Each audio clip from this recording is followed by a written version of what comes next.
Fantastic. Yeah, fantastic. Woo! All right. Welcome to Vaccine's Ninth Wonder of the World. I'm your host this evening, Eric Schaefer. I'm the co-founder and executive director of Comedy Injection. And just a reminder, all the proceeds tonight are going to the Immunization Partnership. So they advocate for and improve access to vaccinations throughout Texas. And really, your ticket purchases made this event possible.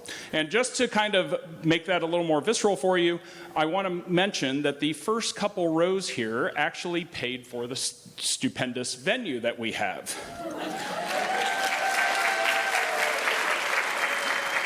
That woman right there and that guy right there paid for the decorations. And if you start at about this row and go back, all the way up to my favorite section, which is the balcony, you guys are paying to save children's lives. Now, if you haven't been to an improv show, we have education for you, which is not an improv. But after that, we're going to do some improv, and I want to give you a little idea of what to expect. The cast has never heard what Dr. Peter Hotez is going to say, nor what Rekha Lakshmanan is going to say. So they are going to be up here. They're going to listen attentively, hopefully, and then they will perform scenes. And if we see an interpretive dance of antibody excitation, we will know we are successful. So at this time, I would like to introduce the cast of the Comedy Injection players, starting with Tandy Kone,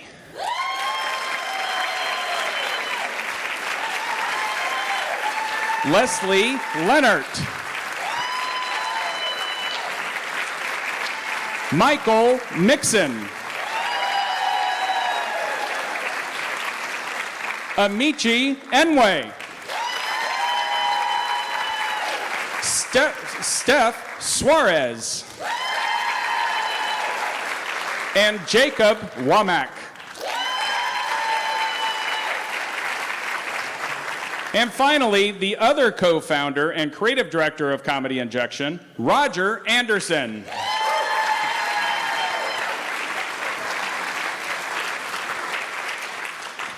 And also, in this corner, fighting for fact-based immunization and measuring 52,000 cc's of pure Texas legislative grit, coming with degrees in both healthcare administration and government, a 14-year veteran of private sector preemptive chronic care protocols, a non-resident fellow at Rice University's Baker Institute of Public Policy, and of course, the executive director of the Immunization Partnership, Rekha Lakshmanan.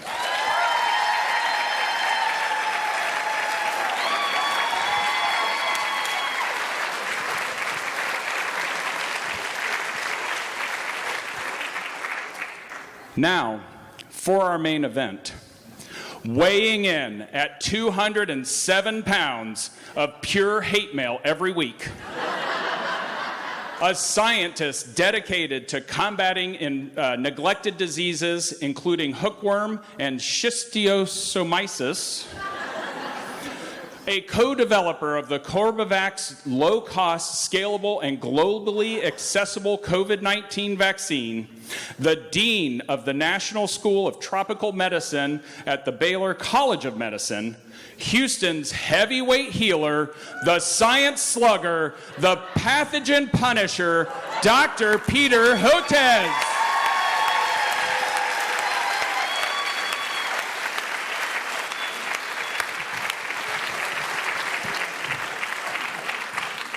Thank you. They gave me this incredible stand to stand on, and this is what it's like to be tall. I don't think I want to go back. This is cool. Thank you. Thank you so much. Yeah, it was interesting getting this call a few months ago. Hey, Dr. Hotez, we want you to work with us on this new comedy we're doing on unvaccinated kids with measles and pertussis.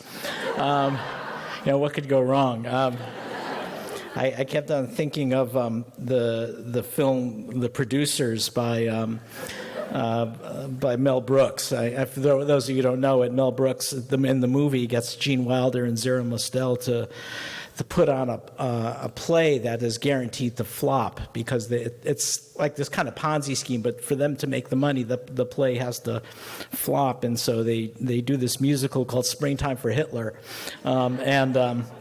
And to their astonishment, it's wildly successful, and I think they have to go to jail, and I can't remember all of it. It's very, very intricate. I just remember the one line from it was, "Don't be stupid, be a smarty, come and join the Nazi party." That was the that was the big line. And anyway, it did really well. So I'm assuming this will do well tonight as well. So thank you. Yeah. So it was. It's an interesting life that I had. This is, I like to say John Lennon says life is what happens when you're busy making other plans. So the plan part was I wanted to make vaccines for the world and have been doing that. And I started that adventure more than 40 years ago. I did a combined MD and PhD in New York City at Cornell Medical School which is based in the Upper East Side of New York, next to the Rockefeller Institute for Medical Research.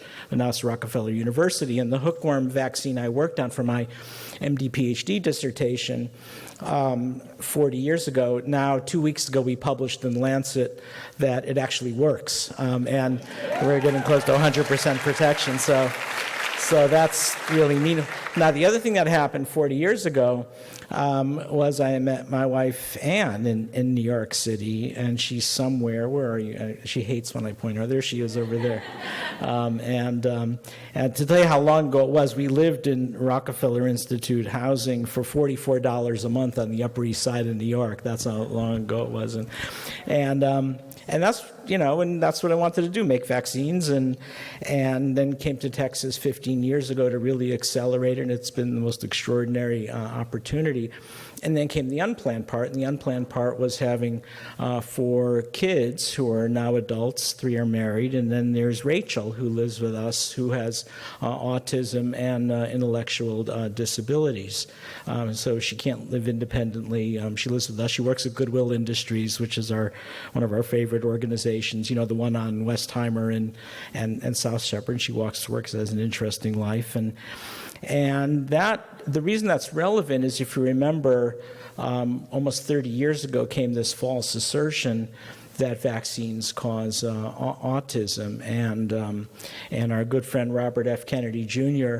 wrote this article in that very important biomedical journal called Rolling Stone that it was the thimerosal preservative that used to be in vaccines causing this, among other things. They keep on moving the goalpost, and what happened was and never made sense to me, and I started a little bit speaking about it, saying this is nuts, it doesn't make any sense, and then the call came, and the call was, I was sitting in my office at Maine Baylor about 10 years ago, and my assistant, comes into the room, and she says, "Hey, Dr. Hotez, I got these 2 gentlemen on the phone, and they say they have to talk to you right now." And I said, "Well, who is it?" And she's reading the note. "Well, one is named Dr. Anthony Fauci, and the other one is named Dr. Francis Collins. Do you want to talk to them?" And I said, "Yeah, I think I better." So, all right, so you get on the phone. "Peter," and they're on speakerphone. "Peter, we got a job for you. You're a vaccine scientist, you're a pediatrician, you explain why vaccines don't cause autism. We're going to have you talk to Bobby Kennedy."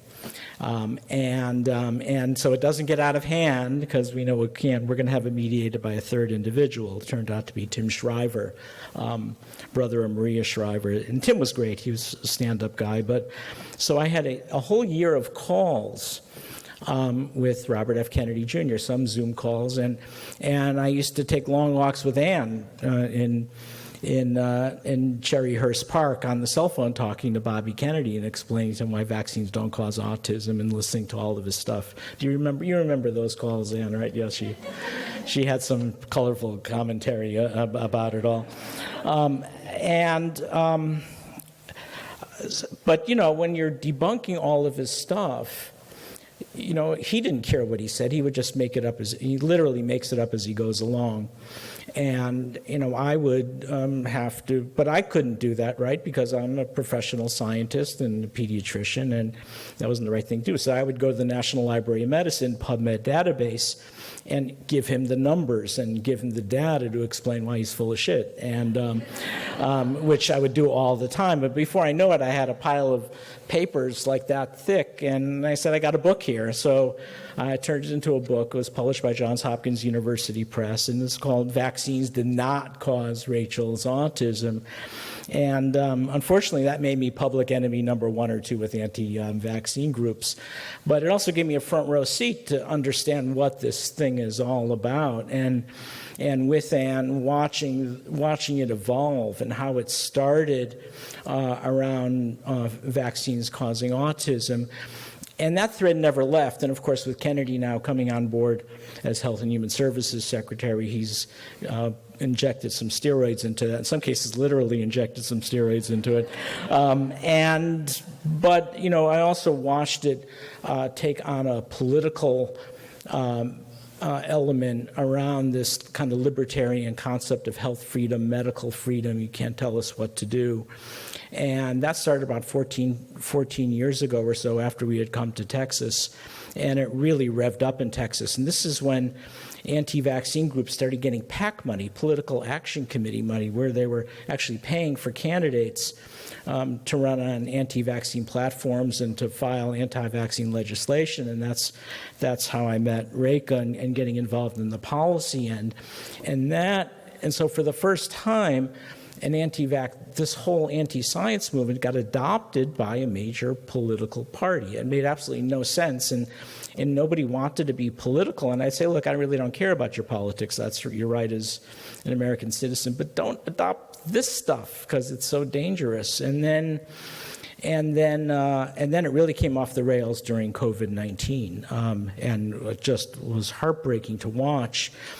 So Texas was one of the worst affected states with COVID. Almost 100,000 Texans died from COVID, right at the top. And of those deaths, almost half were needless deaths because so many Texans refused to take a COVID vaccine. Not so much in the cities. Houston vaccination rates were pretty good for COVID, same with Dallas, Fort Worth, and San Antonio and Austin. But you go into, kind of rural conservative areas of West Texas and the Panhandle, and you go there and you realize everyone you talk to knows someone who died because they refused to take a COVID vaccine. And that's where you really started to see this monster. And as bad as that was, it even got worse because then the health, wellness, and influencer industry came into it. And that started right as the Delta wave was really unfolding and people should have gotten their vaccines. Have you ever wondered why there are always antiparasitic drugs? Hydroxychloroquine, ivermectin, fenbendazole, and the answer is because you can buy them up in bulk for cheap. They're like super cheap generics. You can then repackage them with your own label, and you sell it with a $1,600 telehealth visit. That's the business model. And unfortunately, for the business model to work, they have to attack mainstream biomedicine and go after people like me and Rekha and Dr. Julie Boom and Dr. Lindy McGee and everything else because they have to discredit the actual scientists and physicians and physician scientists. So it's taken this very dark spin. And the interesting evolution of this is, listening to now that Robert F. Kennedy Jr. is Health and Human Services Secretary. Part of it is the old Bobby, the same crap he would say to me on the cell phone walking through Cherryhurst Park 10 years ago. The MMR is a leaky vaccine. That's what he'd say. It's not, Bobby. Where'd you get that from? What does leaky even mean? And then he'd say, well, the hospitalizations are due to quarantine and isolation in West Texas. No, those kids are there because they're sick. They're hospitalized with measles, pneumonia, measles encephalitis. Or you'd say the MMR vaccine's contaminated with aborted fetal remnants. And no, that's totally made up. And the immunity declines 4% per year after you take the MMR vaccine. No, Bobby, don't you remember? It was 0.04% per year. You're off by a factor of 100. That was the same old Bobby Kennedy. The new stuff, though, was, or you can get an infusion of vitamin A budesonide and clarithromycin. It's like, where did that come from? And then you realize this is all the fake, corrupt health and wellness and influencer industry. So this is, unfortunately, it's got a lot of oomph behind it. It's got a lot of power and a lot of money, because the health and by some estimates, the health and wellness influencer industry is about a $500 billion industry. And unfortunately, people like me are bad for business. And it's almost like a mafia ring. So they're not going to go away lightly. So we are in dark times. And I think, one of the things that I've noticed in our academic world is we don't like to be too edgy or too direct. We like to speak in euphemisms. And one of the reasons I speak in such a direct way about it is because I think we use the euphemism so much and use words like infodemic and misinformation. You sort of lose the thread, and people forget that this is not random junk out there on the internet. It's organized, it's deliberate, it's politically motivated, and now it's financially motivated because of the wellness influencer industry. And unfortunately, those deaths that happened with COVID are now spilling back over to childhood immunization. So if you look at where the really low COVID vaccination rates are in West Texas and the Panhandle, guess where our measles epidemic in 2025 began? Same place, West Texas and the Panhandle, then moved up into Oklahoma, into Colorado, into Kansas. And by the way, the same thing's happening in southern Alberta, which is like the Texas of Canada, and that's coming down also. So, officially we've not lost our measles elimination status, but we've lost our measles elimination status. It's back in a big way. And my timekeeper is getting antsy there. Olivia, am I done? And then pertussis is coming back as well. And so domino by domino, they're starting to fall. And it's a very dark and cynical, and those are my comments, so thank you. Eric said, our illustrious team of improvisers, we were listening throughout Dr. Hotez's entire talk. We've been mining for comedy ideas, and we're going to perform some improv for you right now. We do not know how these scenes are going to go. We're on this journey together. We present to you Act 1. Doctor, Yes. I have a few people here to see you. Okay. First, we have says for two, but I only see one here, a Dr. Jekyll. Okay. Wait, Dr. Jekyll is here to see me, the doctor? Yes. We Okay. also have a Dr. Victor Frankenstein, I believe. Okay. So we got doctors coming to see me, the doctor. Yes. Okay. They had some problems with some of the things that you have been posting online, and they just wanted to say it to your face. Oh, okay. Well, Yeah. I'll take those kinds of appointments too. Okay. Yeah, Well, we also great. have a Dr. Octopus as well who's here. So, Great. who would you like to see first? We'll start with who arrived first, of course. Let's do this the right way. Okay. Send them on in. Dr. Jekyll and/or Mr. Hyde? Yes. Hello. Hey, hi, I am Dr. Jekyll. Dr. Womack. Okay, hello. Pleasure, Dr. Jekyll. Nice to meet you. Nice to meet you. Yes. So I hear you have some things to say to my face. Yes. Actually, I don't, but someone else made the appointment. Okay. Well, if you want to wait out in our lobby area until your other... It would get mad if I go out there because he is me. Okay. He is very mean as well, I should add. Yeah, he's really, you don't want to mess with him.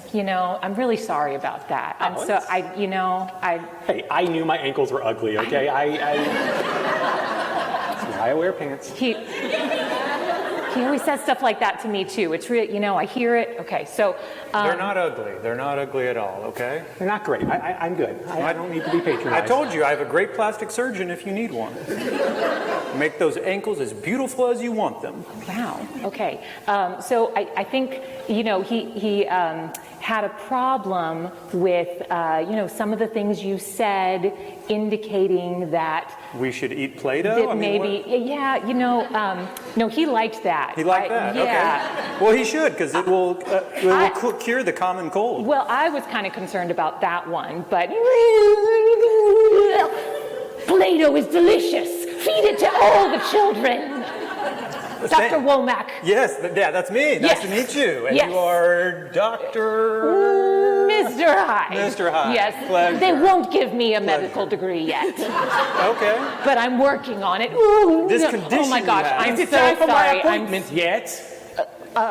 Should I leave? Whatever. I mean, I'm here for 3:15. Okay. Well, I'm so Get out of here. Okay, I'm so sorry. Pleasure. I'm Dr. Frankenstein. Oh, wonderful. It's a I pleasure. don't like that you've been saying that lightning is bad for you. Well, Lightning is awesome. I, every night, go on top of my castle and hold a giant metal rod. So you get that jolt, you know what I'm talking about? This guy knows what I'm talking about. I could use a little life. Yeah, he gets it. well, a metal rod fell on his ankles when he was young, and so he does know a little bit about is that what did that? Listen, cut it out. Electricity is great. I love it. To certain extents, okay? That's all I'm saying. What's that, all right? what's that even mean? Well, we had a lot of kids going out there swimming in the ocean and then standing out in rainstorms and getting electrocuted. Bogus. Okay? That's bogus. No, it's not bogus. It happened. It's a fact. Yeah, I don't know about Just that. go eat some Play-Doh and you'll figure it out. Listen, I have an appointment to go wave the giant metal rod on the top of the Empire State Building. I don't have all day for this. Okay, you don't need an appointment to do that, but go ahead. Cut it out. I will not. I will not. Okay, this is going, I guess, different. Yeah. And you must be Dr. Octopus. Yes. Listen, Yeah. I got a lot riding on all of these experiments and things that I do. Okay. All right? I'm a legitimate scientist. Yeah. I'm a legitimate doctor. You have to respect my work. No more telling people he should be in a cartoon or a movie or something like that. Well, wait, I think that could be a very wealthy profession for you, you know, being in a car. Hey, whoa! Oh my God!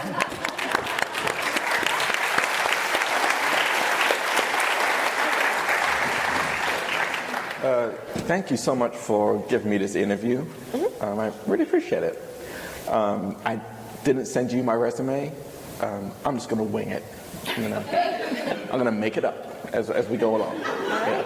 Well, if you don't mind, I'll just ask you standard questions that might appear on a resume for future reference. You might want to write some of this down. Could I get just your name? Let's start there. Next question. Candidate was unsure. Tell me, what are you interested in regards to this particular position? What is this job again? Okay, I was hoping you could tell me. I have a lot of interviews today. Yeah.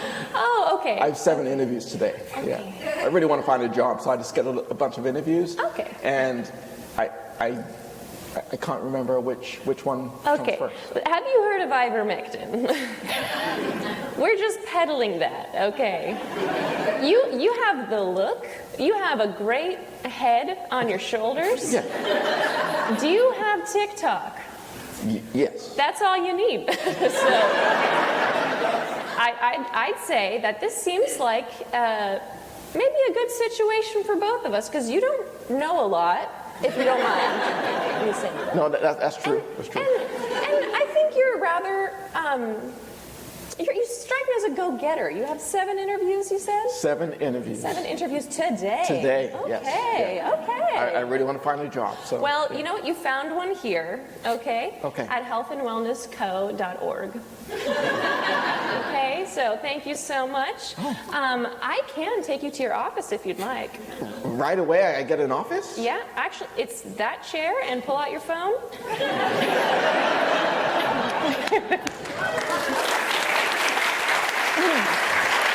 All right. Here at Vogue magazine, we are giving the people what they want, correct? Yes, thank you. Okay, so we need to talk about what Vogue magazine is all about, what's really important. What do we give to the people? Fashion, lots of fashion. Thank you, Victor. Fashion. Eating disorders. That's my specialty. You are the eating disorders department. Thank you. All right. But the thing we additionally give them, in addition to fashion and a lowered sense of their own self-worth through their body image, is very scrupulous academic research, correct? Where they come to us for their academic research, yes? Okay, so we need to make sure that, you know, when you open Vogue magazine, you see beautiful people and all of the information you ever need about world history, correct? Yes. You don't need to go anywhere else but Vogue for your world history, for your science, for every discipline, okay? So how are we doing on that?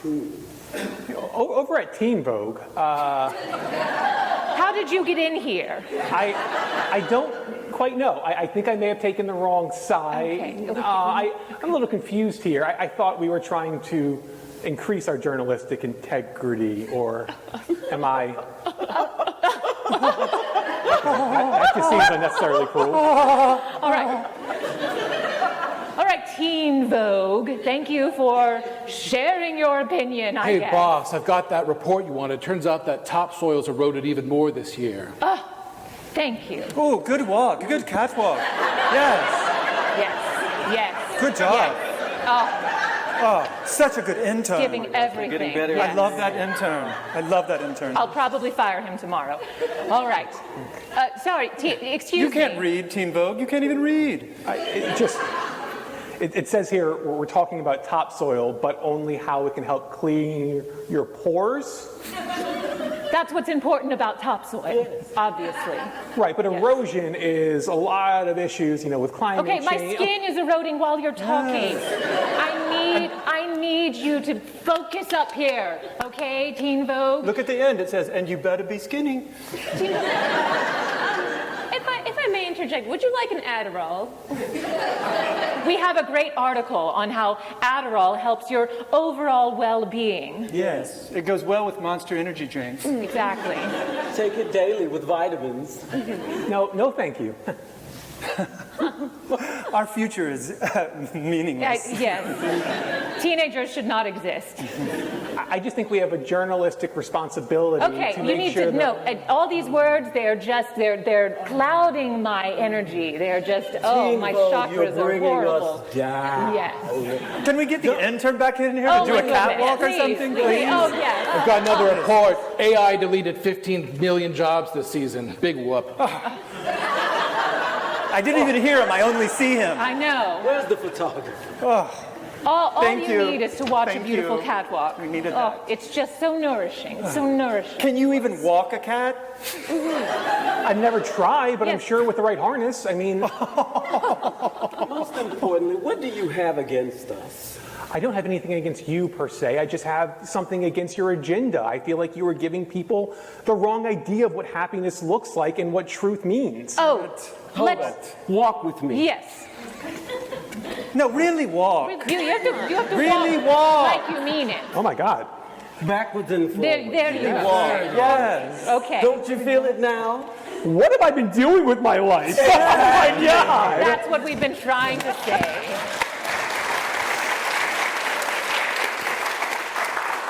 I gotta say, this apartment is amazing. I never thought that I'd be living in New York, and now I have a chance to move here and make my dreams work. Yeah.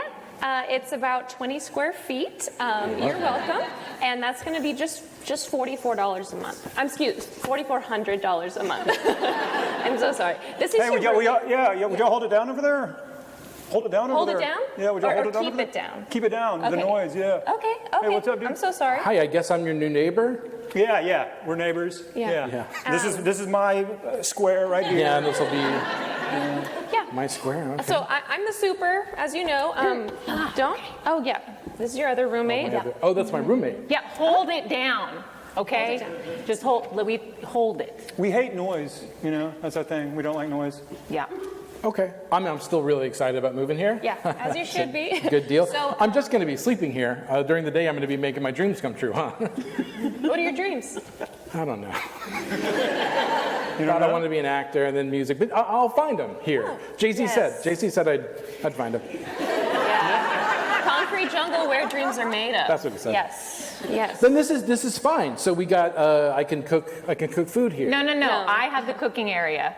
That's my part. And I have the bathroom, so you can't come in here. No, Well, how do you cook and how do you go to the bathroom? we don't ask those questions. Okay, that's fine. That's still fine. I still needed actually a deposit. How much is the deposit? It's 2 months rent. $88, 88. I got that. 8,800. But Okay. 8,800? Well, yeah, don't tell him. Don't tell him how much, yeah. I'm gonna. you know what? Settle in. I've got to go. Can I be honest with you? Sure. I'm from this place called the Woodlands, Texas. Things are a lot different there.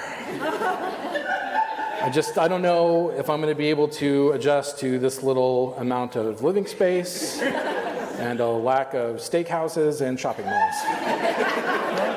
What I'm saying is, I don't know if Jay-Z was completely honest with me, and I'm having second thoughts. Okay. Don't blame Jay-Z, man. What's the laundry situation? Is it coin operated or? I use the toilet. I wash my stuff in the toilet. Yeah, I use the sink. Works out. So I had. It works out better for you than you. Depends. So you have a window. I would just suggest when it's raining, just put them on the clothesline. Then they get wet. And then they get wet. They get dry in the sun. I mean, this whole space is mine? Yep. Yeah. Look, I'm from New York City, so I'm not used to this Woodlands, Texas thing. Who stays in the bathroom? Nobody. Yeah. I can just come and go and use it as I please? As you please. Yeah. When you're not there, nobody's there. Yeah. Boy, that is some power. Okay. Are you gonna be okay? How's the kitchen roommate? What? The kitchen roommate? No, this whole place is yours. Yours. Only you in here. Yeah. Only you. Okay, where are the cameras? Where is this? Like a Jamie Kennedy thing? I don't know. No, it's all you. All 4,500 square feet. Yeah. Hey, what's going on? I'm Jay-Z. I just want to welcome you to Woodlands, Texas. Good to see you.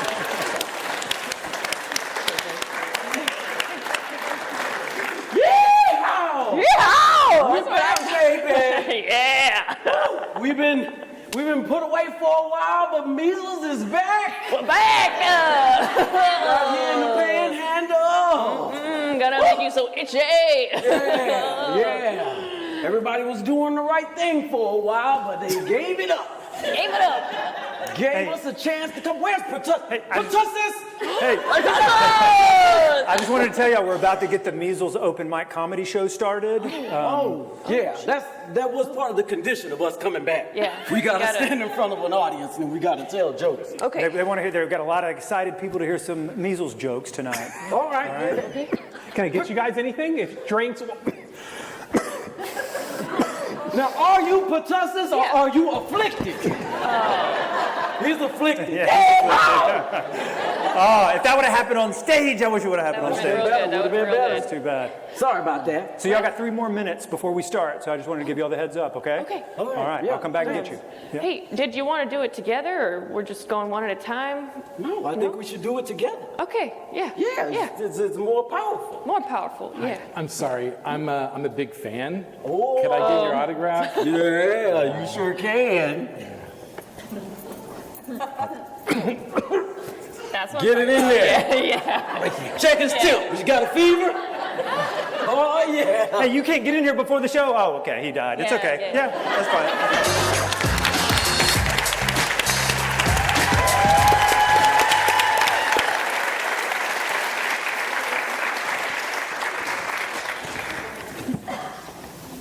I did not see that coming.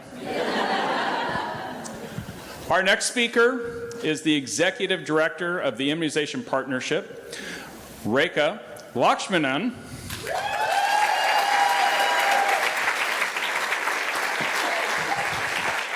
And I want to say something about Rekha, that I've gotten to know her over the past year, and with grace and graciousness, she has continued to sponsor this event, even though it was her predecessor that put her up to it. Great, thank you. So I just got back from Argentina, And on my flight from Patagonia to Buenos Aires, I was boarding the flight, and I was looking for my row and for my seat. And I'm a window seat person. And if you are, I know, you know, and if you're a window seat person or if you're an aisle person, you know and you hope that there's not going to be a center seat person. And I was walking to my seat and keeping my fingers crossed that I was not going to have a middle seat person, because I knew it was going to be a 3.5-hour flight, and I wanted to spend a little bit of time working, even though I was on vacation. But I had a board meeting coming up a few days later, so I know I have board members in the audience, so I was working on vacation. And so I wanted to do a little bit of work. And as I get to my row, as I get to my seat, I'm like, oh gosh darn. Yes, lo and behold, there's a gentleman sitting in the middle seat. And as we all know, when we're on a plane, you get to do a few different things. You either get to take a nap, you either get to read a book, you get to do a little bit of work, or you end up chatting with your seatmate. And that's what ended up happening to me. As soon as I sit down, I got settled in, the gentleman next to me starts talking up. And he proceeds to tell me anything and everything about him.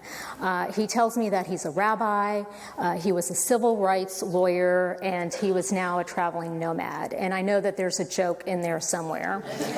And so he's proceeding to tell me everything about his work life. And then, of course, what happens? Then he turns around and he asks me, so what do you do? And I told him about the Immunization Partnership. I told him we educate people about the importance of vaccines. We advocate for good public policy. And at the end of the day, we just don't want people to suffer from vaccine-preventable diseases. And he's looking at me very intensely, nodding his head. And then he looks me squarely in the eye and he says, oh, you just prevent kids from dying. And I looked at him squarely in the eye and I paused and I said, yeah, that's what we do. We want to prevent kids and people from dying. When I joined TIP 12 years ago, and I like to say I am very long in the tooth with the organization, before the world turned upside down, people would ask, really? You got to have an organization that goes and advocates for vaccines? And fast forward 12 years later, and we're here because of today. We could never have imagined the world that we are seeing and that we're living in. But this is why TIP exists, and this is why we feel the time has come.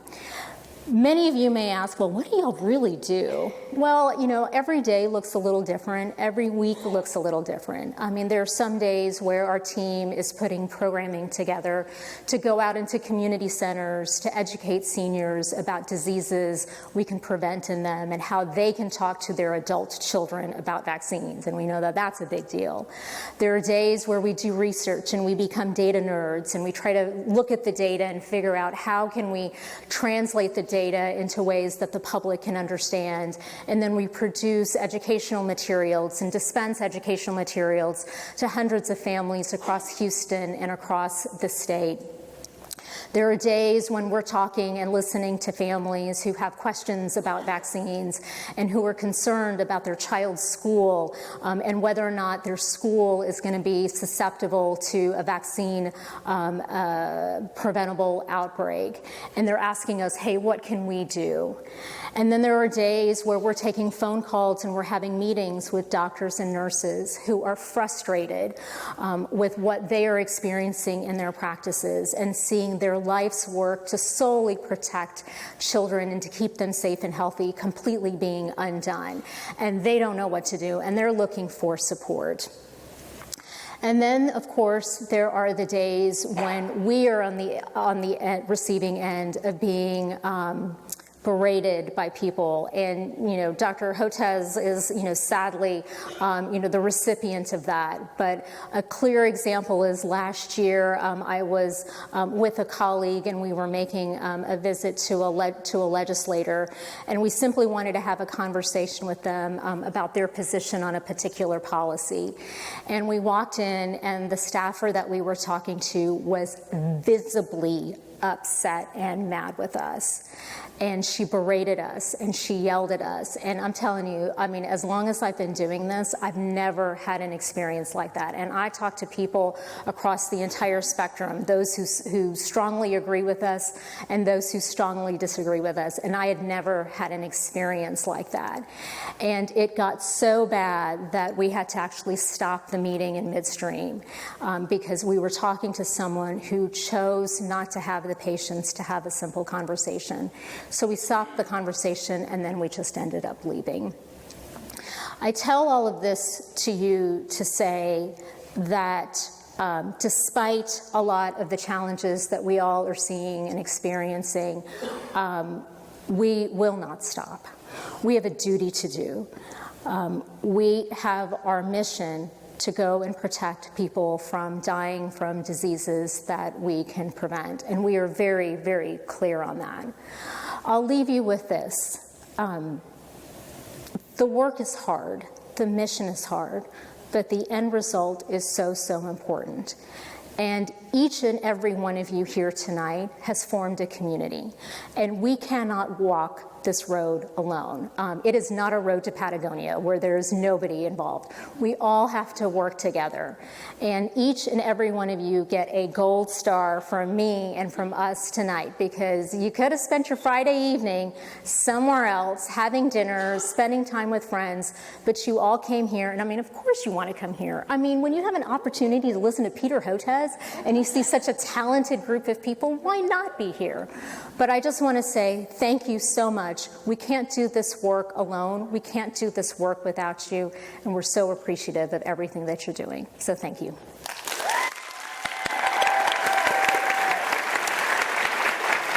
Thank you so much, Rekha. And without further ado, we present Act 2.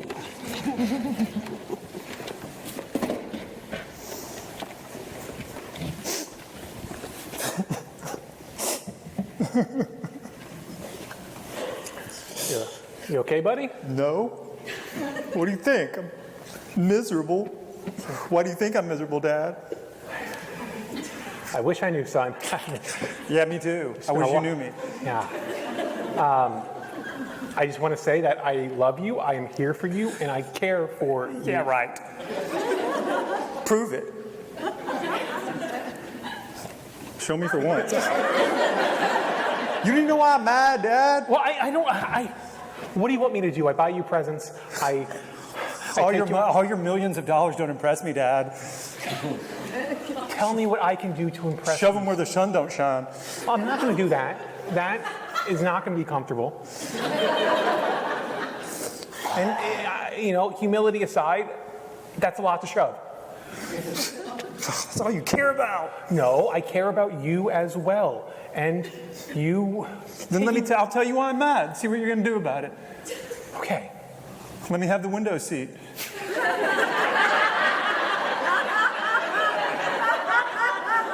Come on. You're not even using it, dude. You're facing me. Why? Can I get you guys any beverages, peanuts, pretzels? Yeah, new dad.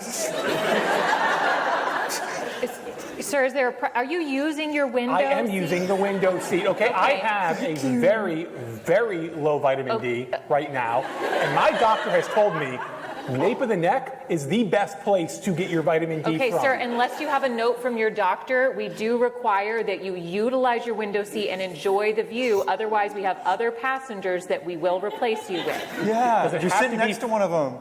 Does it have to be from a medical doctor? Yes. Well, what kind of doctor told you about your vitamin D deficiency? A very This good isn't one. what it's about, man. Okay, I'm Come going on. to check in with my manager and I'll come back to you guys. But Fine. maybe You want to could- switch? Yes, please. Oh, great. Well, okay. Okay. Oh.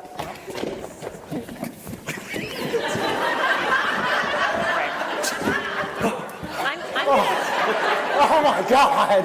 The Atlantic Ocean, Dad. It's the Atlantic. It's the Atlantic. That's how you use a window.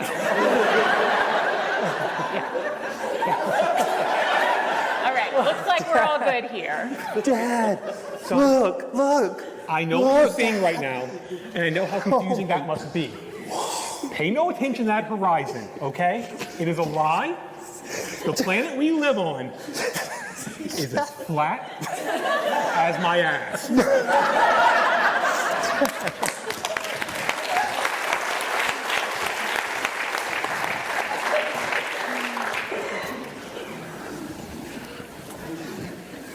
Hey.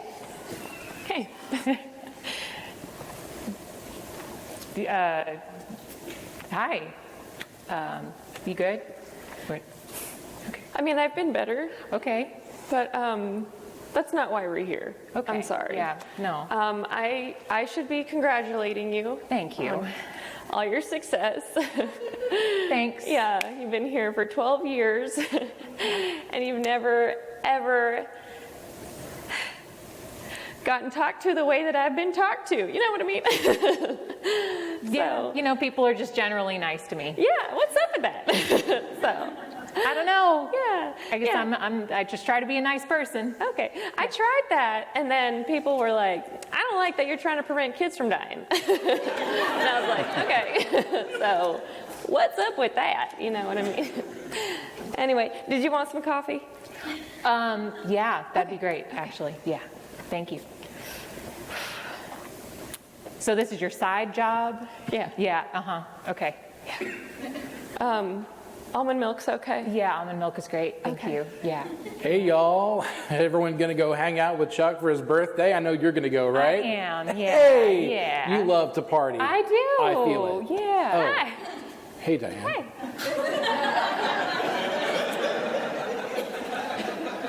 I don't think that was about the, thank you so much. Ooh, okay, no, it's great. I don't think that was about your work to prevent kids from dying. I think it's just your face. Okay.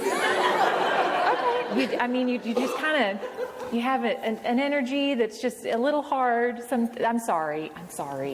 No, this is good. This is constructive feedback. It's what I'm asking for. Yeah. Okay. Can't change my face, but I know. okay, I can try to change my entire personality, which I didn't think was a problem because I'm just nice to people, I thought. But well, I mean, every day I do come in here and you put something weird in my coffee. that was almond milk. You asked for almond milk. It doesn't taste like almond milk, Diane. It kind of tastes like. Okay, I don't know. so I take each individual almond, I squeeze them until they produce milk. And I gave you the freshest. Do you understand? It's fresh. And that is... Babe, it's 3 o'clock in the morning. Are you still with the almonds?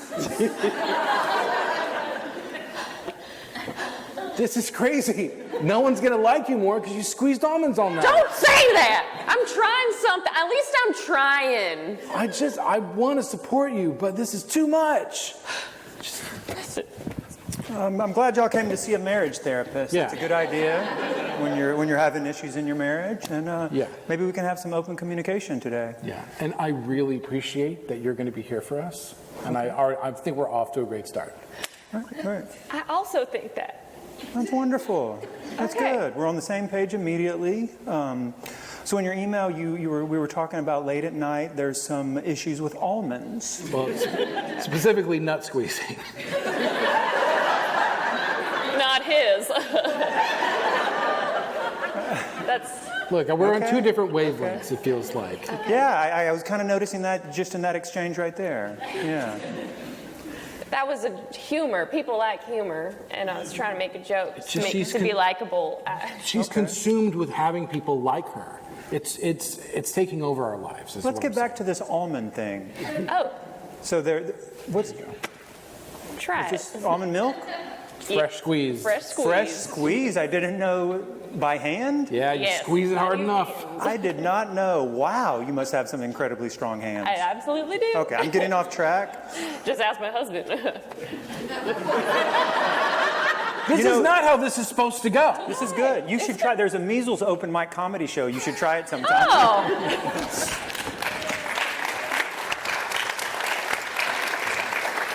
All right, crossing guards, get in here, please. All right, I just want to commend you guys doing a fantastic job of protecting the children around here. Yeah. But some people think we can be doing more. I go out there every day and put my life on the line for this sash. Right.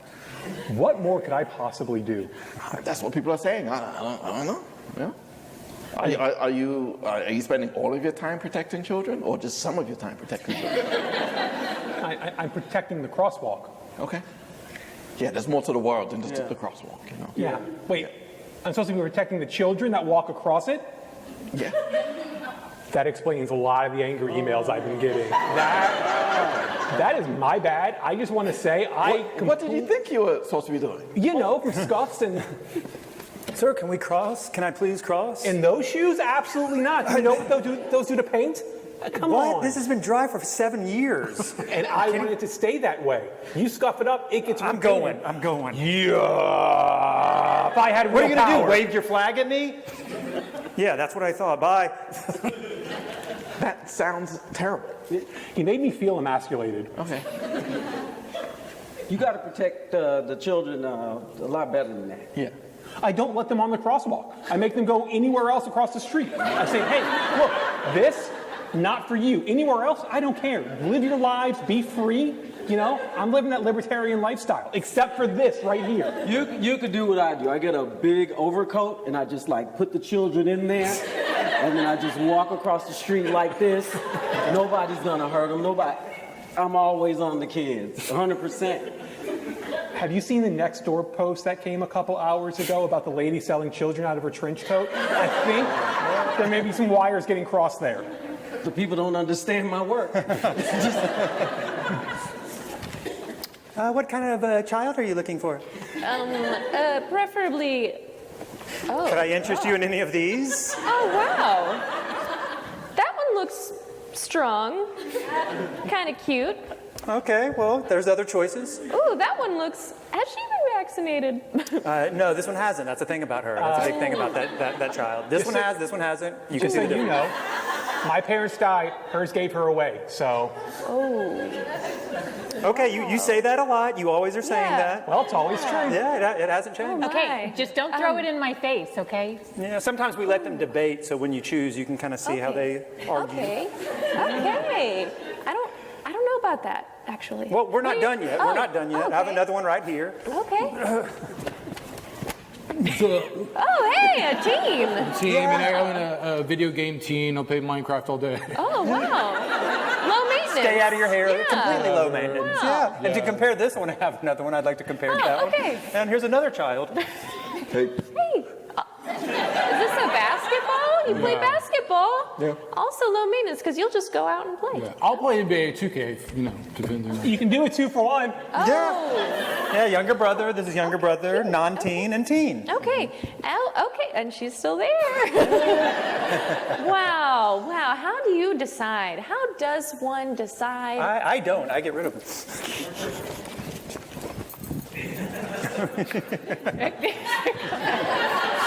That wasn't me. That wasn't my business. That guy was just a grifter. He started selling kids out of the jacket. I was protecting the kids. He just saw my model and he took it a whole nother way. Again, libertarian. As long as it happens outside of the crosswalk, supply and demand. That's capitalism, baby.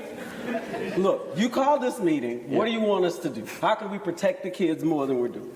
I think we should just go old school. Stop adding stuff. Stop changing stuff. Just do it like we used to do it. You know? Like there's a crosswalk. There's kids on one side. We get them to the other side, and our job is done. That simple. Just let the kids run loose like that? Just, yeah. Like, huh? Might work. I mean, I'm not going to say no, right? I think we're going to have to see it in action. Okay. Cut to the crosswalk.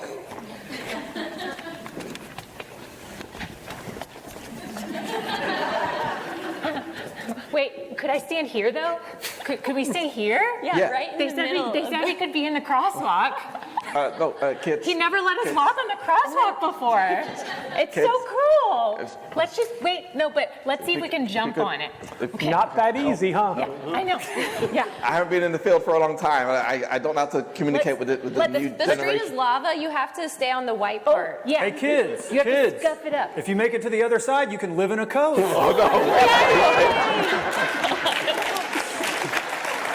Excuse me?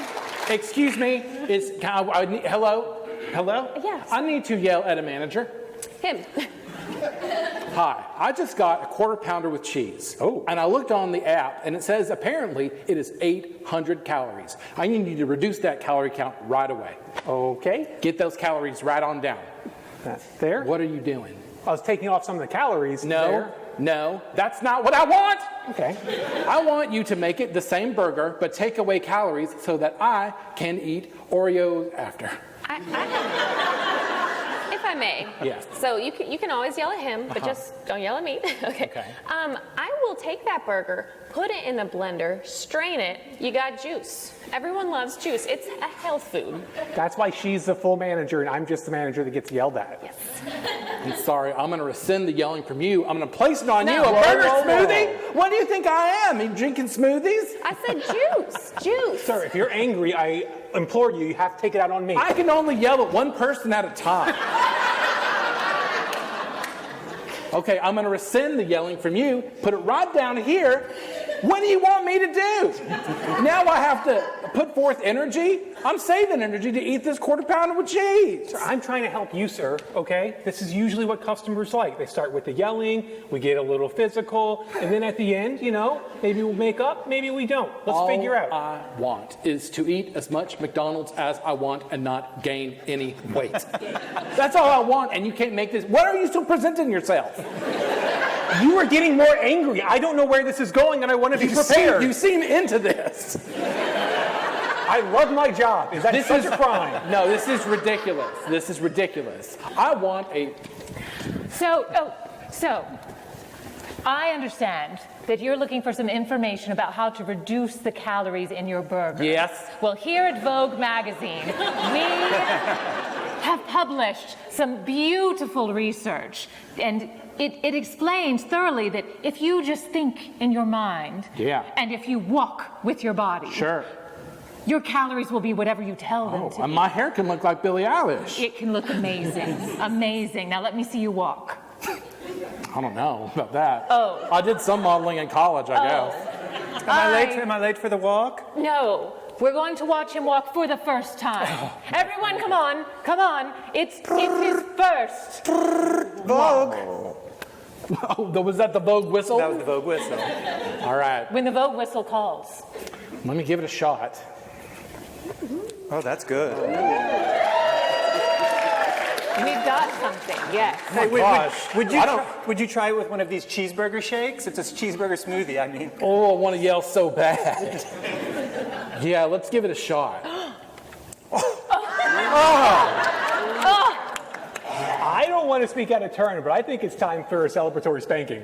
Oh my gosh.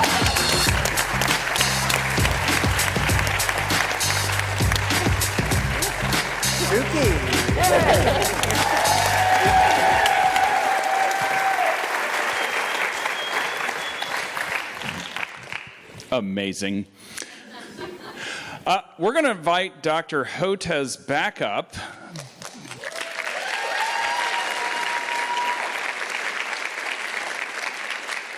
But for a man of this caliber, I think this banal... 1 minute.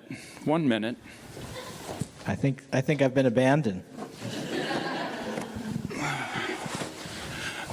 I think our guests...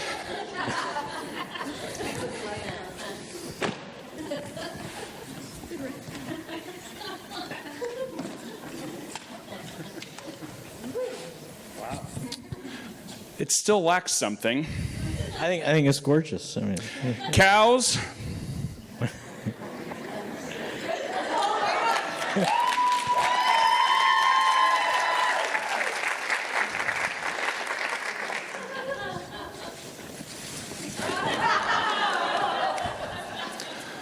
Dr. Hotez, will you join me between these two ferns?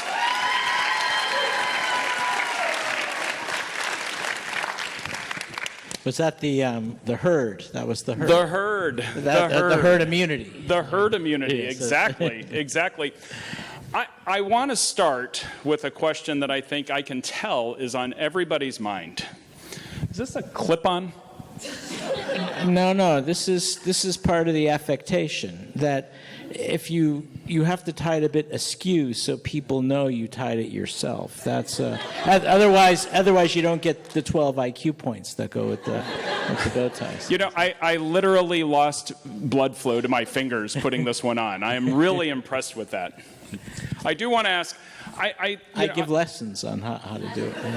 You heard. You heard. You know, there are some of us that haven't done the whole medical degree thing. It doesn't seem to stop our leadership of Health and Human Services, though, does it? In fact, I guess it disqualifies you, actually. But you know, for us, even if we want to be informed, if we really want to try to understand things, for us, really, it boils down to how do we trust somebody? And I kind of think that most of us here do it the same way we do it for reality television. So we look for somebody with a lot of confidence, generally very attractive, and generally the loudest. Hence my TV career plateaued pretty quickly. So when we consider the cratering of institutional trust, it basically becomes influencers versus demagogues, which, by the way, is the new Aliens movie. You will love it. So here's my question. Do you have any tips on how we can gently explain to our friends that maybe volume and certainty aren't the same thing as expertise? Or said another way, how do we get back to herd immunity from infatuation? Yeah, I mean, so I have to give you a pretty long, I don't know the answer to your question answer. Well, first of all, just a few thoughts. One is, I can't tell you how many Zoom calls I've been on over the last couple of years about loss in trust in health and science and doctors and scientists. And all the Zoom calls start out the same way. We're all sort of wringing our hands. What did we do wrong? How do we lose the trust of the American people? And because it's more of a U.S. thing. And one of the things that I do is I push back on that. And I say, well, wait a minute. The communication during the pandemic it will always be during a pandemic imperfect. But it wasn't really all that bad. I mean, I could recite chapter and verse of the things that didn't go right. But overall, the truth is it wasn't that bad. The bad part was you had paid bad actors seeking to undermine trust in health and science and scientists for their political or financial gain, and that's what did it. Let me give you some examples. So you've got Dr. Jay Bhattacharya, who's now our NIH director. He went out when his qualification, other than being an economist, is that he's a talking head on Fox News. That's his qualification. So he would go after me on Fox News, and he'd say, well, of course Hotez is in the secret cabal with Fauci because he has funding from the National Institutes of Allergy and Infectious Diseases. Straight up says that when his whole microbiology department at Stanford is funded by NIAID, right? And then then comes the gaslighting. So there's a lot of gaslighting coming out there now. And so what does Bhattacharya say? Not just him, but McCary, the head of FDA. Now we're going to restore gold standard science to the National Institutes of Health and FDA. It's all bullshit. They've always had gold standard science. What they really mean is they want to ram gold standard pseudoscience down your throat, and this is what I call gaslighting, and that's what this is about. And it's very dark, and unfortunately it can be very convincing too. Yeah, that's what I was going to say. It's tough because for somebody like me, I may believe that. I mean, the reason I have my medical beliefs is because Dr. Julie Boom gives them to me, and I'm afraid of her. So it's pretty clear cut because she had to approve my relationship in the first time with her best friend. I mean, I'm sunk into her. But I think there is a real problem there, which is we're just kind of all yelling at the same tone. What do you recommend people do to make a difference? Well, I think there's a few things. I think one is we don't hear enough from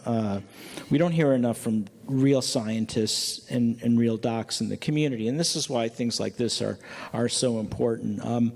My colleagues at Research America, which is a policy group based in D.C., they do these surveys every couple of years, and they ask in the survey the American people 2 questions. Question 1 is, can you name a living scientist? Question 2, can you name an institution where biomedical research is conducted? Okay, so those are the first 2 questions. And the numbers, they do it every couple of years. They always get the same results. 75% of Americans cannot name a living scientist. And when they attempt to, the first 2 they invariably name is Einstein and Jonas Salk, not realizing they've moved on to other things. And they are good scientists, though. They are good scientists, or we're good scientists. And then it comes down to 2 people I adore, Neil deGrasse Tyson and Bill Nye. I mean, they're great. Absolutely. But they're not working scientists in the sense they're not like struggling over major revisions of scientific papers and grants that don't get discussed at NIH, all the stuff we do. So the bottom line is we're invisible, and we're invisible by design. Because the academic health centers, the medical schools don't necessarily like their docs and scientists out there. Baylor and Texas Children's are better than most, but that's part of the problem. And then institution where biomedical research is conducted. Guess how many people name Baylor College of Medicine? That's right, 0. How many people name MD Anderson Cancer Center? 0. You know where this is going. Texas Children's Hospital, 0. The one institution that people can name consistently is St. Jude's Children's Research Hospital, because you can't turn on the TV without an advertisement. They spend hundreds of millions of dollars in advertising, and they're great. They're a wonderful institution. But the point is, people don't know what scientists do, and the consequence of that is it allows the bad actors going on Fox News, or people like what Rogan's doing now, is to portray, Joe Rogan is to portray us as sort of shadowy figures in white coats plotting nefarious things. And so the whole point is the trust is being undermined deliberately and for very dark reasons.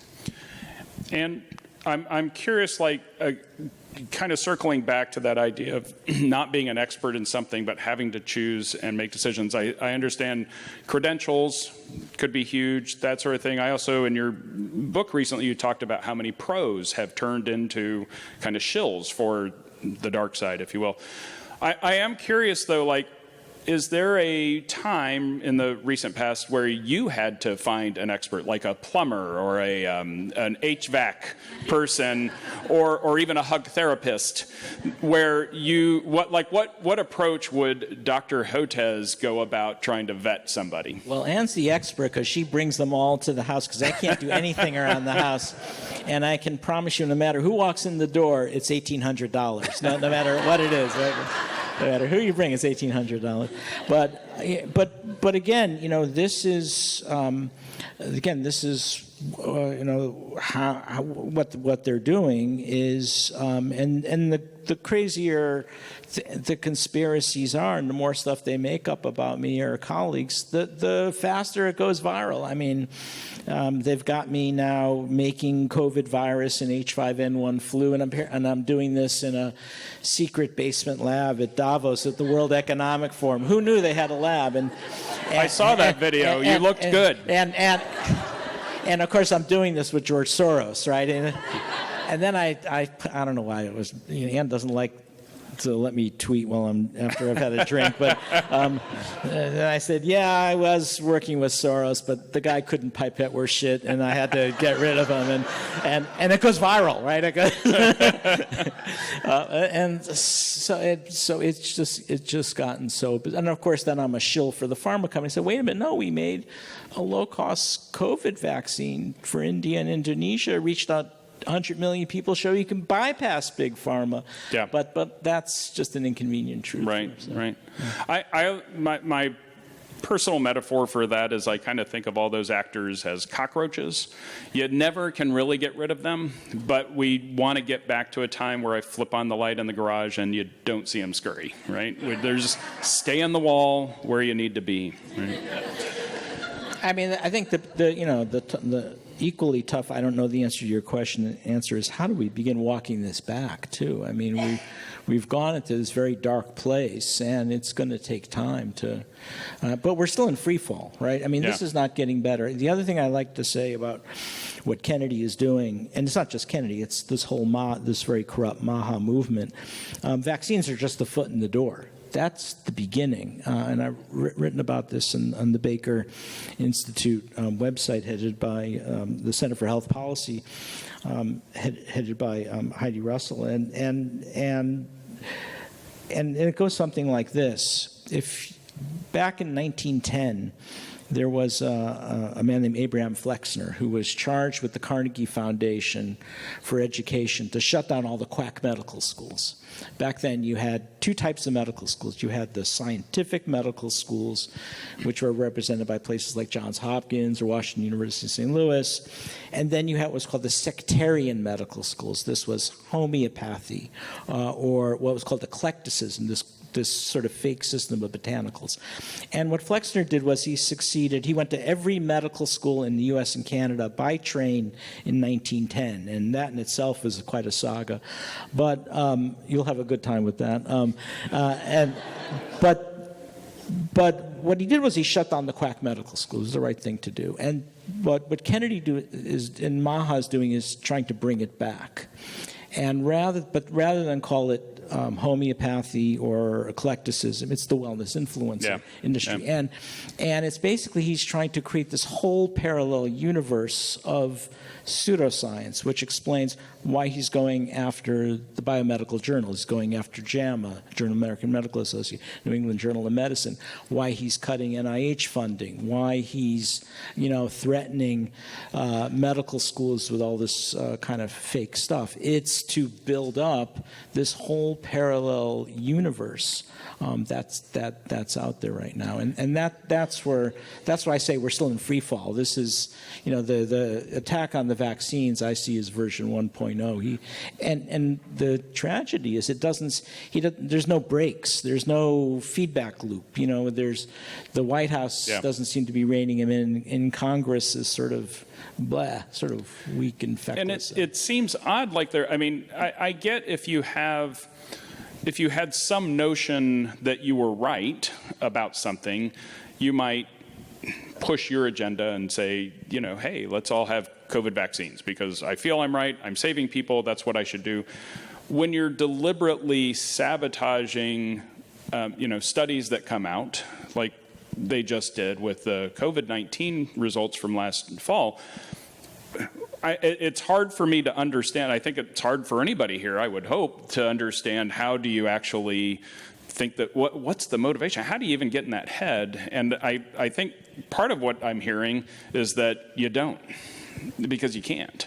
Yeah, that's right. I mean, it's not evidence-based, it's not based in science, it's whatever it is when they make it up, and preferably what they can sell. And that's where the budesonide, the vitamin A, or the leucovorin, and all of a sudden Tylenol comes up. We have more than 100 genes involved in autism.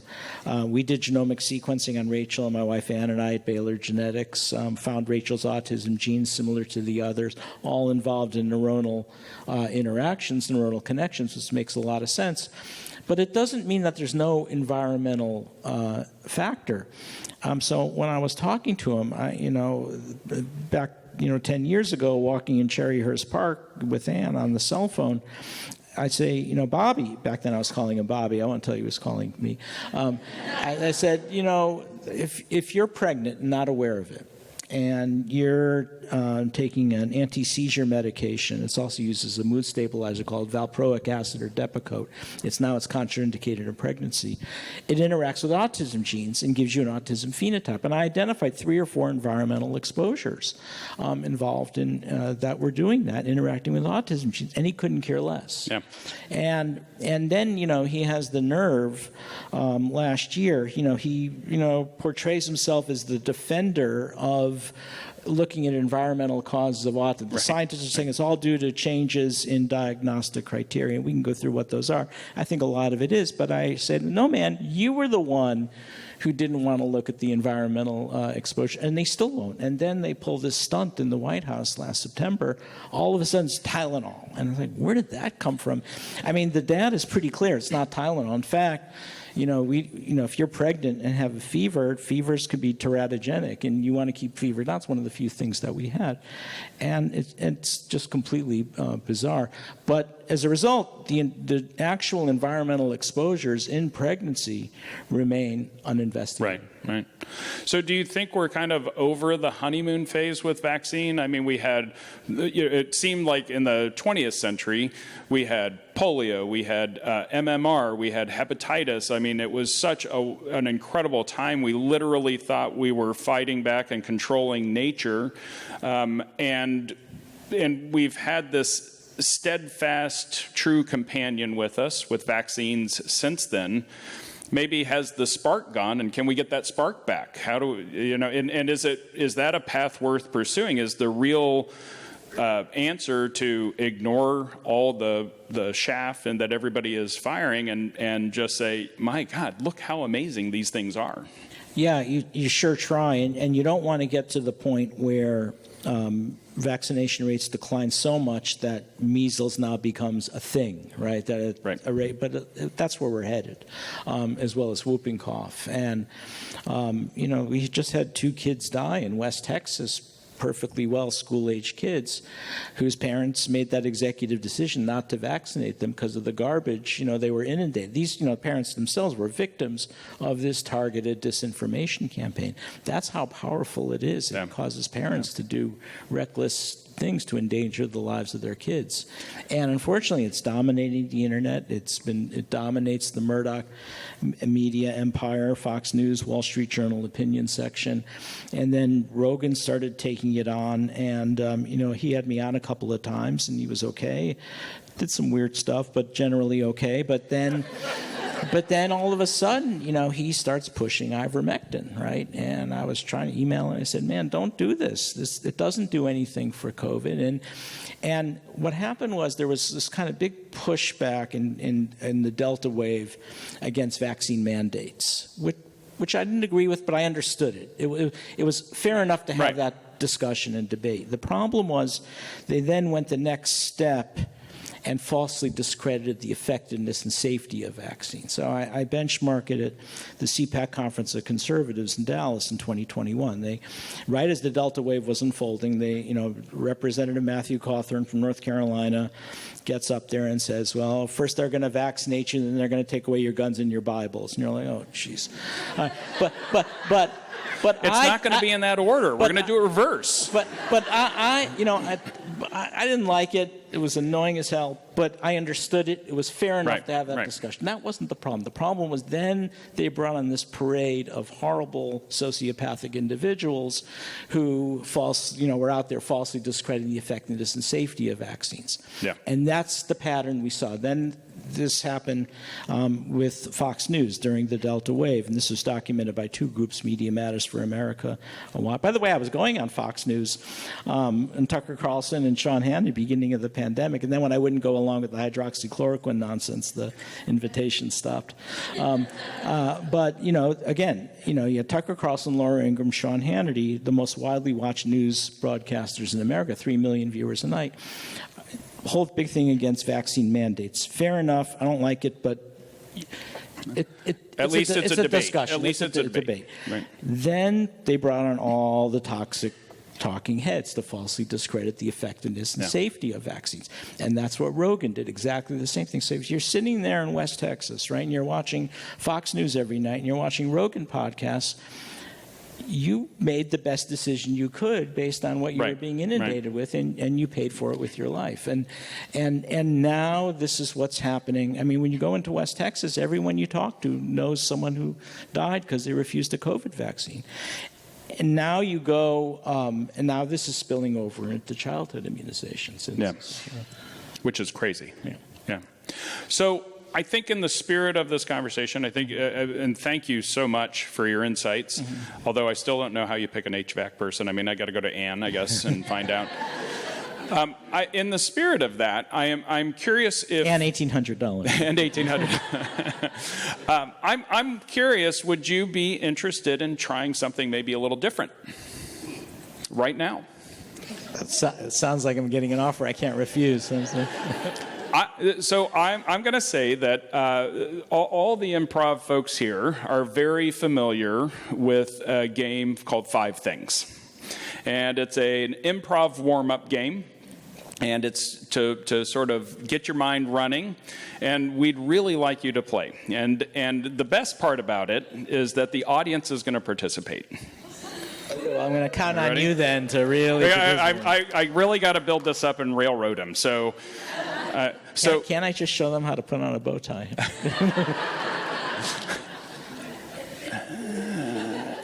No. I'm going to stick with the improv. So here's how it's going to work. We, as the audience, we're going to start and we're going to go whoop. Let's just try that real quick. Whoop. Very nice. Now, off the top of your head, without really thinking about it, and please don't think about it, because we want these to be out there, because the right number of stupid ideas for any conversation is 7. So we're only asking for 5. You're going to list 5 ideas, as bizarre, crazy, whatever, that might fix this problem for us. And after each one, he's going to say something, and we're going to go, yes, yes, yes, yes, yes. Okay? And it's just to free up, and who knows, this may be, you're going to look back at your inception moment right here.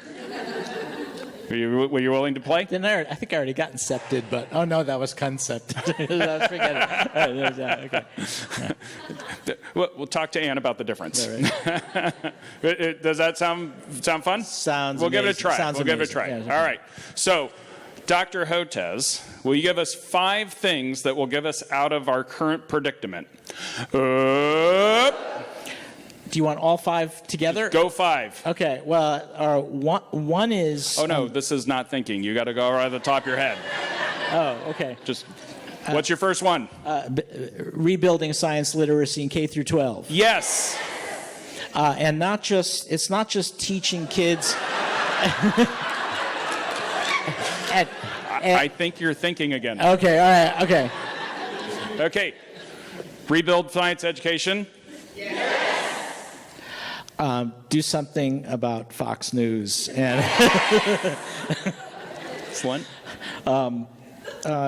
Teach scientists, as part of their training, how to do public engagement and communication. Yes. Pay all science teachers minimum starting salary $120,000 a year. Yes. But don't forget the English and history teachers, because they need to write a sentence. Fantastic. Thank you. Thank you.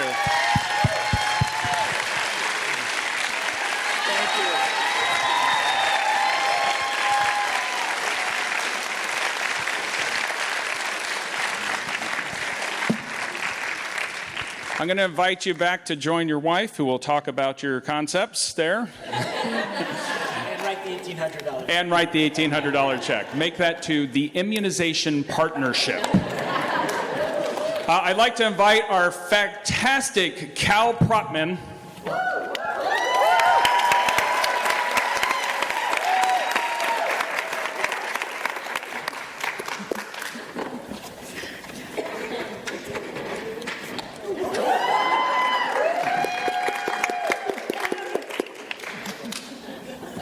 And I'm going to turn it over to Rob.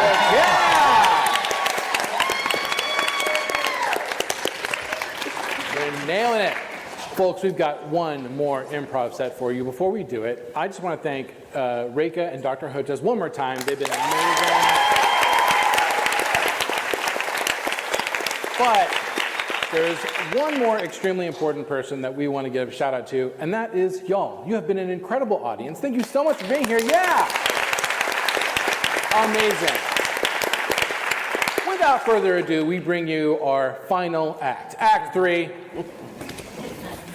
ahead and have a seat. Okay. Great to meet you. So glad you decided to come to see us. I am Dr. Crowley. Nice to meet you. Wait a minute. What was that? What's that? What was this? Well, it's just Dr. Crowley.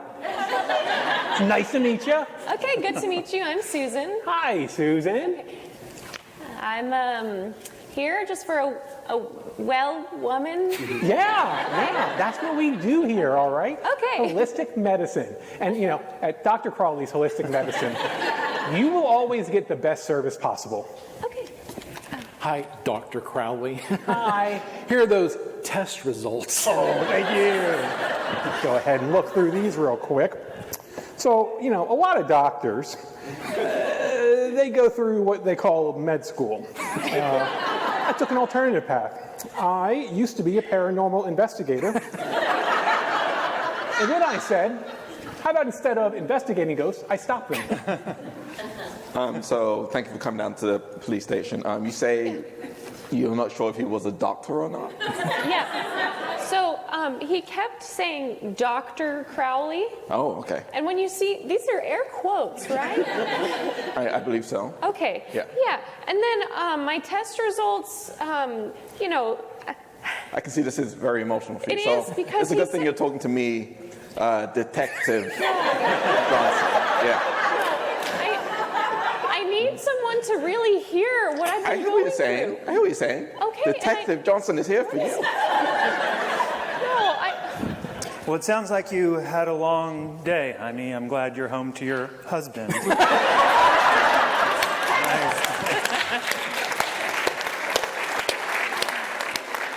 Okay, you know, this is getting to be a problem. Yeah. You know, it's just, I want to invite our friends over. I know, me too. I want to have that social time, you know? It's a hard, we don't have enough connection, but anybody who walks through the door, we have to pay $1,800.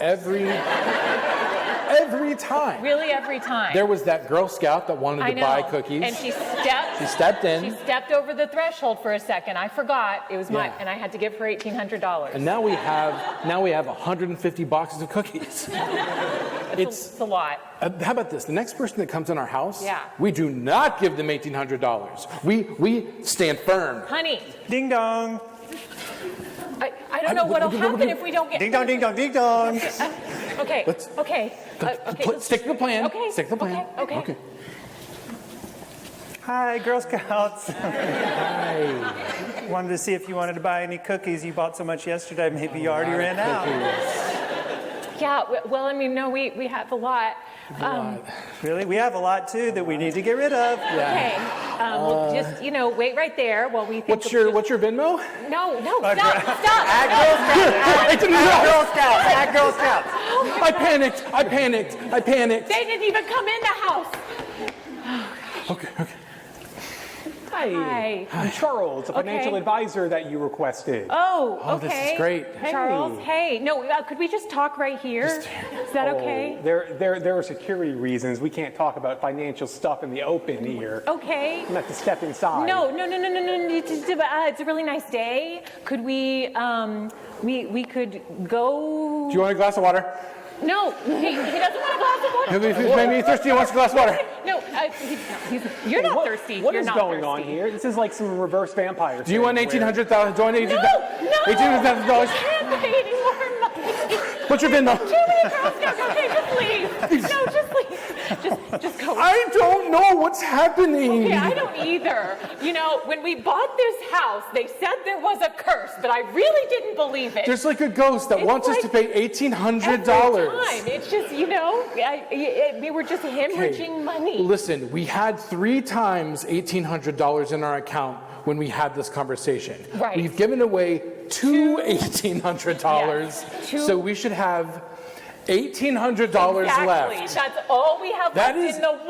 in the world. If we spend it, we're gonna be broke. I mean, what's gonna happen? Babe, I have nerves of steel.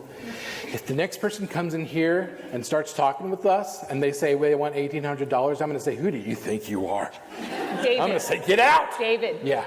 None of the people before even asked for $1,800. And that's a fair point. They didn't even come in the house. Okay, It's like the curse is extended out to our porch. All right, old Dave's going to sit right here.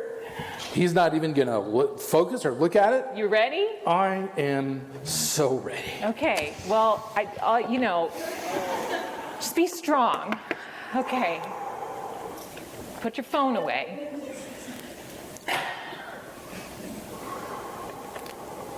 Hey guys, Joe Rogan here. Got some ivermectin for sale, $1,800. Your call. Jamie, am I lying? Jamie, am I lying? He knows I'm not lying. Yeah, what you said, Joe. Don't do it. You got this, honey. Tell him to. Why you guys think? No. Hey. Okay, fine. Tell him to get out. But no, I Get can't. out. But what if we get COVID? No. That's You just tell like- him. No, you don't spend $1,800. You don't give Joe Rogan $1,800. You What's don't. your Venmo?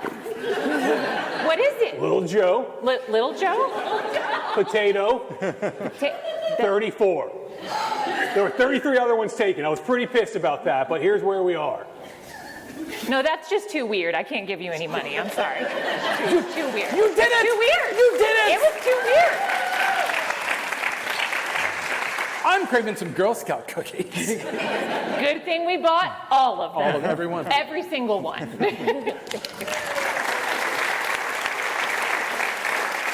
All right, shadowy cabal, get in here. All right, we got to go over our agenda for the next few days. Yeah?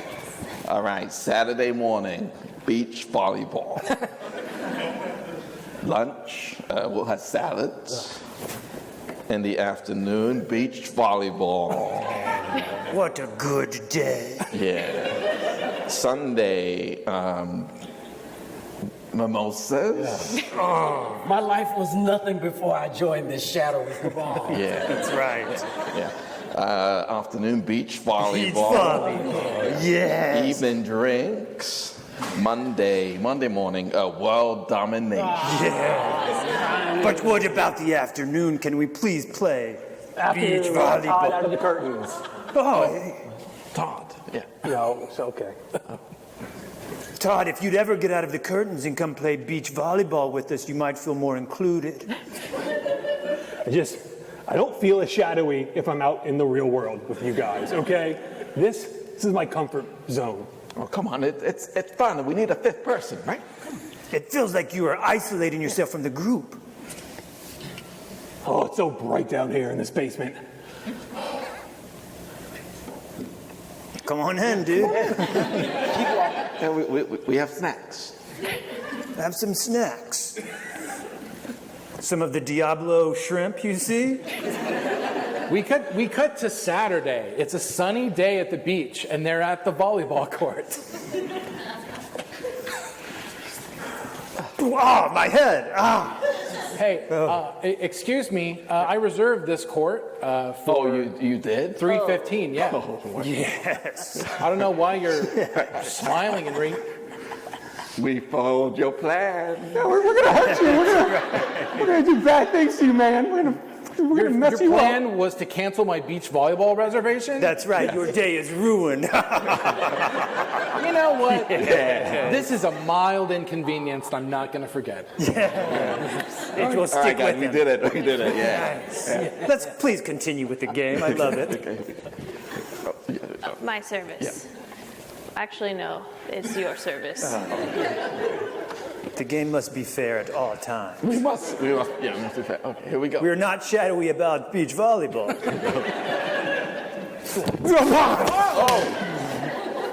Not a bad smike, if I do say so myself. Our serve now.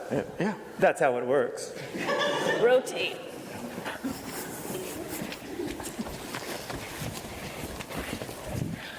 Mom, everybody at school says you're part of a shadowy cabal that is trying to ruin beach volleyball. We're not trying to ruin beach volleyball. We're trying to ruin other people's experience of beach volleyball. Your mom's totally in that shadowy cabal. Okay, but it's not what you think. There's a lot of misinformation about shadowy cabal. Yeah, they're trying to destroy their... My parents are getting divorced. Oh, no. Yeah, they couldn't play beach volleyball yesterday. So they're done. Man, that's making me so sad. I think I'm going to drop out of school. Yeah, I was thinking about that too. It's a good idea. Yeah. Oh my gosh, my mom is a monster. And sweetie, whenever you get your period for the first time, you can join our shadowy cabal.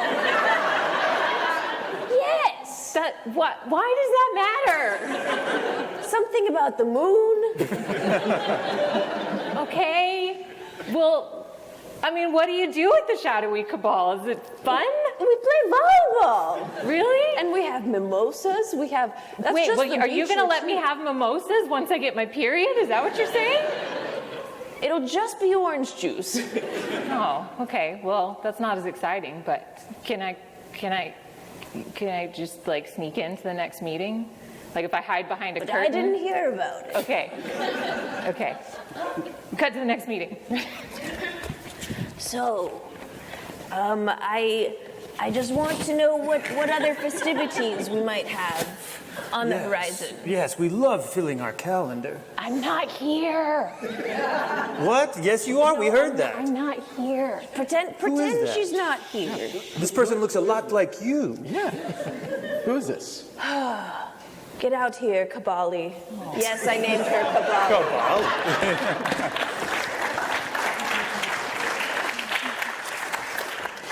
So you're the plumber, huh? This is the toilet that is stopped up. But before you do anything to it, I'd like to see some credentials. Yeah, I got some credentials here for you. Okay, you're talking, but... Level 3, Super Mario Brothers 3. You don't get much better than that unless you go to 4, 5, 6, 7, or 8. But You're not touching my toilet. It'll stay stopped up. I'm going to let some amateur on my toilet. hey, I'm no amateur, all right? I can tell. Still a poop. Yeah, it's all over the floor. It's all over the room. We're knee deep in it. Hey, you a plumber too? No, I'm not a plumber. I just have eyes. You got an eye for plumbing. Yeah, so what you want to do What would you do to it then, Well, Mario guy? I'd probably take a plunger and try to get the poop out. All right, let's see what you got. All right. That's what I tried. God, that sound makes me mad. Yeah, there it goes. It just goes straight down. Hey, I didn't know Mario Brothers had that kind of power. Yeah, hey, we're a full-service plumber. No, my mistake, okay? Yeah. I judged a book by its cover and I was wrong, all right? I can admit that. And I got to say, looking at your stool here, there's some concerns I have. Yeah, not bad, right? Not bad, huh? Well, it's not great. If you could give me a few minutes, I've been waiting to use it for about a day. Yeah, while you do that. You may want to stay outside because we're probably going to need it again. So I'm glad that your experience was so good going out on the job for the first time. Here at Mario Brothers University, we really believe in our graduates. We really think you can go out there and do pretty much anything Mario could do. Quick question. Yeah. So after I finished with the plumbing issue, I said, hey, let me take a shortcut back home. I tried to jump down those pipes. Right. And I'm going to be honest, I just got covered in poop. Well, it does take some practice, but, you just might need to go play the game a little more. All right, welcome to a class. It's me, Mario. All right, the first thing that we are going to talk about today is cleaning the toilet, okay? Professor, I'd like to take a step Professor back. Mario, please. Sorry, Professor Mario. I'd like to take a step back to last week's lesson. Absolutely. I went on my first call. I think things went pretty well. As I'm leaving, I noticed, oh, look, a pet turtle. I stomp it to death. And the owners did not like that. They had some very, very strong feelings. Okay, well, when I talked to you about stomping on turtles, I said, one stomp, and it's going to fly right away. It sounds like you repeatedly stomped on that turtle. It was just one stomp, and it did not fly away. It just went, it kind of cracked. I'm sorry. I don't want to be this person. I do not understand this fireball system. Can you explain? There's like one mushroom is big, 2 fireball, 3 nothing? No, the orange flower. That's the fireball. Flowers fireball. Flowers fireball. Yeah, why are we talking about next week when this week is toilets? It's me, Mario. It's me, Mario. Yeah, we know, Professor. You've said that a lot. All right. But on it's the just like board you here. want. I know. Let me Yeah. write it again I because don't it think seems you like you have- don't know. Mom, the plumber stomped on my turtle. It was really weird. He came very highly reviewed, sweetie. Okay.